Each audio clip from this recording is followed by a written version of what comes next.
نام لیے بغیر خصائص بیان کر دیے جس کو بھی یہ فٹ بیٹھ جائے. ایک دروں بینی کی دعوت دی جا رہی ہے کہ ہر شخص اپنا جائزہ لے. جیسا کہ حضور صلی اللہ علیہ وسلم کا بڑا حکیمانہ طرز عمل تھا کہ آپ اگر کچھ معین لوگوں پر تنقید بھی فرمانا چاہتے تھے تو عموم کے الفاظ میں کیا ہو گیا ہے قوم کو, کیا ہو گیا ہے لوگوں کو کہ ایسا اور ایسا کر رہے ہیں, بجائے اس کے کہ معین کر دیا جائے کہ فلاں شخص نے یہ کیا, غلط حرکت کی ہے, اسے ایسا نہیں کرنا چاہیے.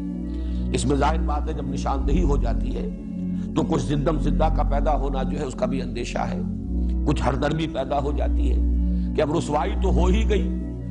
اب ظاہر بات ہے کہ اب آدمی اس کے اندر پھر اور آگے نکل جاتا ہے, ایک طرح کی ڈھٹائی پیدا ہو جاتی ہے. اس کی بجائے بہتر یہ ہے جب تک کہ اصلاح کی توقع ہو اس وقت تک ننگا نہ کیا جائے, بلکہ یہ کہ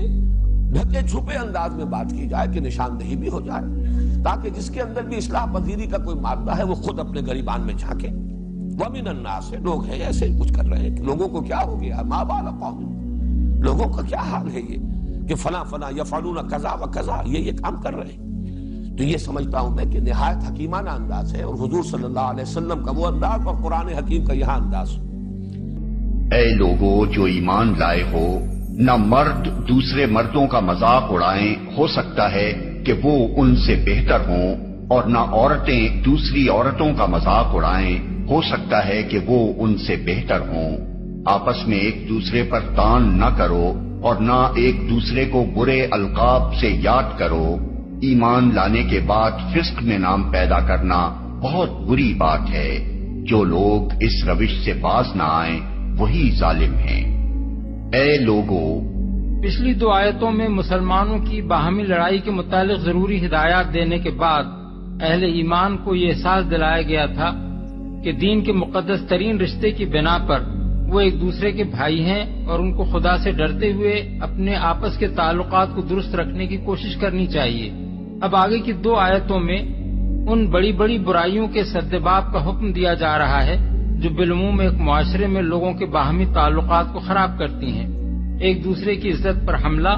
ایک دوسرے کی دل آزاری, ایک دوسرے سے بدگمانی اور ایک دوسرے کے عیوب کا تجسس. در حقیقت یہی وہ اسباب ہیں جن سے آپس کی عداوتیں پیدا ہوتی ہیں اور پھر دوسرے اسباب کے ساتھ مل کر ان سے بڑے بڑے فتنے رونما ہوتے ہیں. اس سلسلے میں جو احکام آگے کی آیتوں میں دیے گئے ہیں اور ان کی جو تشریحات احادیث میں ملتی ہیں ان کی بنا پر ایک مفصل قانون حتق عزت یعنی لا آف لائبل مرتب کیا جا سکتا ہے. مغربی قوانین حتق عزت اس معاملے میں اتنے ناقص ہیں کہ ایک شخص ان کے تحت دعویٰ کر کے اپنی عزت کچھ اور کھو آتا ہے. اسلامی قانون اس کے برعکس ہر شخص کی ایک بنیادی عزت کا قائل ہے جس پر حملہ کرنے کا کسی کو حق نہیں ہے, قطع نظر اس کے کہ حملہ واقعیت پر مبنی ہو یا نہ ہو, اور جس پر حملہ کیا گیا ہے اس کی کوئی حیثیت عرفی ہو یا نہ ہو. مجرد یہ بات کہ ایک آدمی نے دوسرے آدمی کی تذلیل کی ہے اسے مجرم بنا دینے کے لیے کافی ہے, الا یہ کہ اس تذلیل کا کوئی شرعی جواز ثابت کر دیا جائے. وہ ان سے بہتر ہوں. مذاق اڑانے سے مراد محض زبان ہی سے کسی کا مذاق اڑانا نہیں ہے بلکہ کسی کی نقل اتارنا, اس کی طرف اشارے کرنا, اس کی بات پر یا اس کے کام یا اس کی صورت یا اس کے لباس پر ہنسنا یا اس کے کسی نقص یا عیب کی طرف لوگوں کو اس طرح توجہ دلانا کہ دوسرے اس پر ہنسیں, یہ سب بھی مذاق اڑانے میں داخل ہیں. اصل ممانعت جس چیز کی ہے وہ یہ ہے کہ ایک شخص دوسرے شخص کی کسی نہ کسی طور پر تضحیق کرے, کیونکہ اس تضحیق میں لازماً اپنی بڑائی اور دوسرے کی تذلیل و تحقیق کے جذبات کارفرما ہوتے ہیں جو اخلاقاً سخت معیوب ہیں, اور مزید برآں اس سے دوسرے شخص کی دل آزاری بھی ہوتی ہے جس سے معاشرے میں فساد رونما ہوتا ہے. اسی بنا پر اس فعل کو حرام کیا گیا ہے. مردوں اور عورتوں کا الگ الگ ذکر کرنے کا مطلب یہ نہیں ہے کہ مردوں کے لیے عورتوں کا مذاق اڑانا یا عورتوں کے لیے مردوں کا مذاق اڑانا جائز ہے. دراصل جس وجہ سے دونوں کا ذکر الگ الگ کیا گیا ہے وہ یہ ہے کہ اسلام سرے سے مخلوط سوسائٹی ہی کا قائل نہیں ہے. ایک دوسرے کی تضحیق عموماً بے تکلف مجلسوں میں ہوا کرتی ہے اور اسلام میں یہ گنجائش رکھی ہی نہیں گئی ہے کہ غیر محرم مرد اور عورتیں کسی مجلس میں جمع ہو کر آپس میں ہنسی مذاق کریں. اس لیے اس بات کو ایک مسلم معاشرے میں قابل تصور نہیں سمجھا گیا ہے کہ ایک مجلس میں مرد کسی عورت کا مذاق اڑائیں گے یا عورتیں کسی مرد کا مذاق اڑائیں گی۔ طعن نہ کرو۔ اصل میں لفظ لمز استعمال ہوا ہے جس کے اندر طعن و تشنیع کے علاوہ متعدد دوسرے مفہومات بھی شامل ہیں، مثلا چوٹیں کرنا، پھپتیاں کسنا، الزام دھرنا، اعتراض جڑنا، عیب چینی کرنا اور کھلم کھلا یا زیر لب یا اشاروں سے کسی کو نشانہ ملامت بنانا۔ یہ سب افعال بھی چونکہ آپس کے تعلقات کو بگاڑتے اور معاشرے میں فساد برپا کرتے ہیں،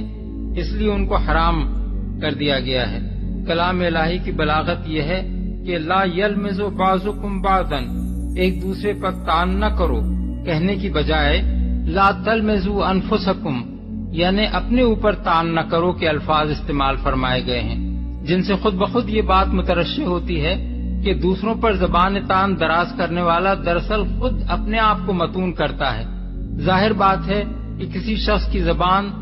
دوسروں کے خلاف بدگوئی کے لیے اس وقت تک نہیں کھلتی جب تک اس کے دل میں برے جذبات کا لاوا پھوٹ پک کر پھوٹ پڑنے کے لیے تیار نہ ہو گیا ہو۔ اس طرح ان جذبات کی پرورش کرنے والا دوسروں سے پہلے اپنے نفس کو تو بدی کا آشیانہ بنا چکتا ہے،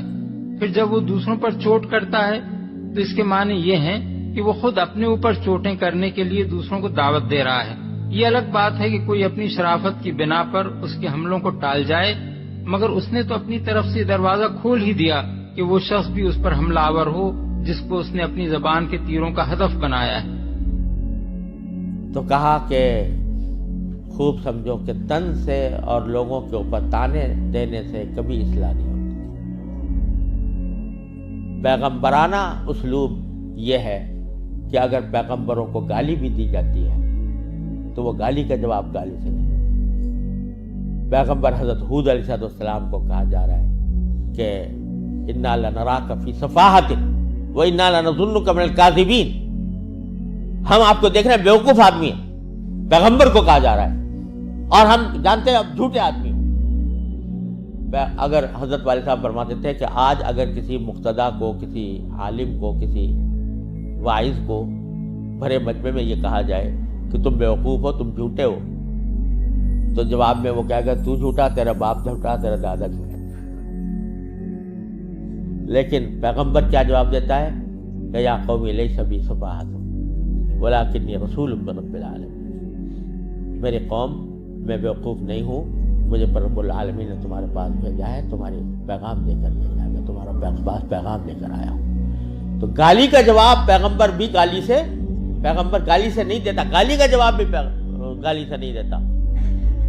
موسیٰ علیہ السلام کے پاس کو بھیج جا رہا ہے فرعون کے پاس، موسیٰ اور ہارون علیہ السلام، اور اللہ تعالیٰ کو معلوم ہے کہ فرعون جیسا سرکش آدمی، لیکن ان کو جو تعلیم دی گئی موسیٰ اور ہارون علیہ السلام کو یہ دی گئی کہ قولا لہ قولا لینا،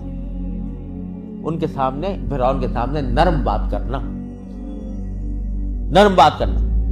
لعلہ یتذکر او یخشی، اور شاید نصیحت قبول کر لے، شاید خدا کا خوف دل میں پیدا ہو جائے۔ حالانکہ اللہ تعالیٰ جانتے تھے علم ازلی میں کہ یہ نصیحت قبول کرنے والا نہیں ہے اور ایمان لانے والا نہیں ہے، لیکن پیغمبر سے کہا جا رہا ہے کہ تمہارے دل میں یہ امید ہونی چاہیے کہ شاید نصیحت قبول کر لے، شاید اس کے دل میں خدا کا خوف آ جائے، لہذا نرم بات کرنا۔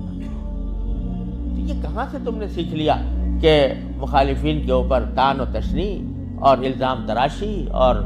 فکر کسنا، یہ کہاں سے سیکھ لیا؟ پیغمبروں کا طریقہ یہ نہیں تھا۔ میں آپ کو یہ نصیحت بھی کرتا ہوں کہ آپ اپنی اصلاح کے ساتھ آپس میں بھی ایک دوسرے کی اصلاح کریں۔ جو لوگ خدا کی خاطر کلمہ حق کی سربلندی کے لیے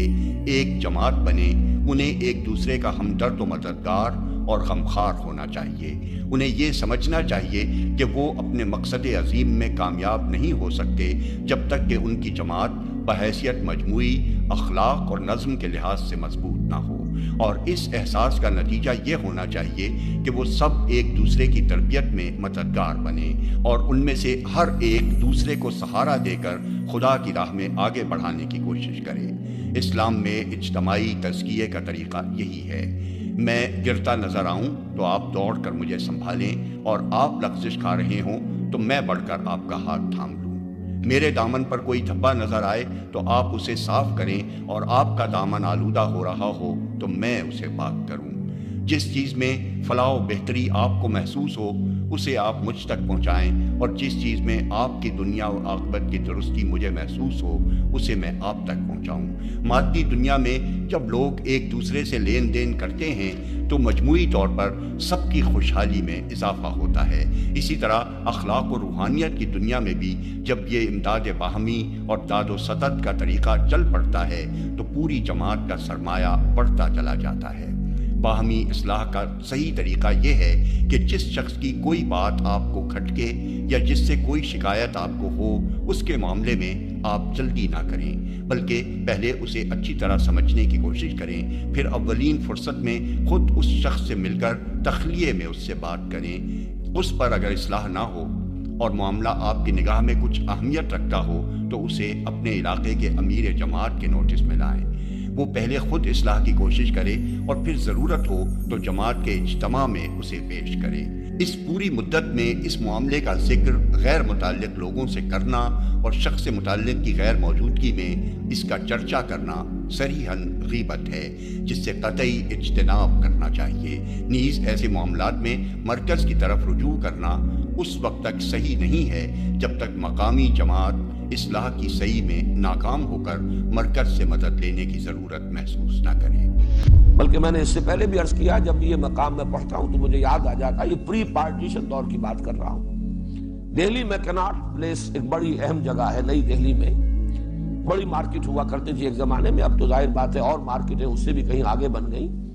اگرچہ بڑی وہ گنجان جگہ ہے اور بہت مرکزی مقام ہے۔ مجھے یاد ہے یہ اپنے اسکول ڈیز کا واقعہ، جب ہم جایا کرتے تھے دہلی تو وہاں ایک جوتوں کی دکان تھی، اور اس دکان پر ایک بہت بڑا بوٹ، کئی فٹ لمبا بوٹ لٹکا ہوا تھا اس کے ایک علامت کے طور پر،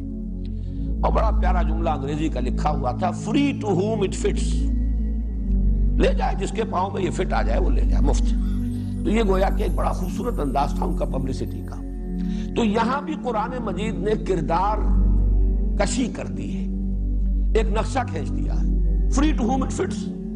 اب ہر شخص جو ہے وہ جائزہ لے لے کہ کہیں یہ اوصاف اس میں تو نہیں ہے، یہ خصائص اس میں تو نہیں ہے، یہی صفات جو ہے کہیں اس کے اندر تو موجود نہیں ہے، تاکہ اگر اس میں اصلاح پذیری کا مادہ ہے، ایک تو یہ ہے کہ جو اس حد سے گزر گئے، ایک تو وہ انتہا ہے کہ ختم اللہ علی قلوبہم وعلی سمعہم وعلی ابصارہم غشاوہ ولہم عذاب عظیم، اور سواء علیہم انذرتہم ام لم تنذرہم لا یؤمنون۔ جو اس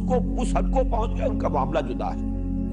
لیکن جن میں کوئی اصلاح پذیری کی گنجائش ہے، مادہ موجود ہے، وہ پھر دروں بینی کریں، اپنے گریبانوں میں جھانکیں۔